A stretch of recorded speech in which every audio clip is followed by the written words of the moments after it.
Hi there, it's Alexandra with WTI. And how wonderful is the iPhone 13 Pro Max? Like, every single aspect about this phone is absolutely wonderful, and everything about this phone to me is great.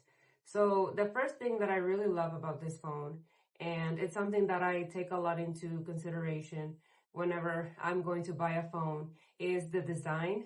I believe that the design for this phone is very unique. As you can see, it has a golden color on the edges and it has a metallic finish. I feel like that gives such a uniqueness to the design of the phone. And also, as you can see, this phone has 3 cameras. I really like that these 3 cameras look good along with the design of the phone. It doesn't look like too much. And also, I really love the function that these 3 cameras carry out. So these cameras allow you to take some really, really good pictures.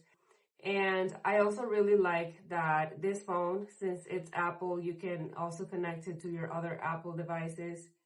And I also really like the size of this phone. So this is the Max phone, but it doesn't mean that this phone is so big that it resembles a tablet. I like that it is big enough that you feel comfortable using the screen. And that is my point of view.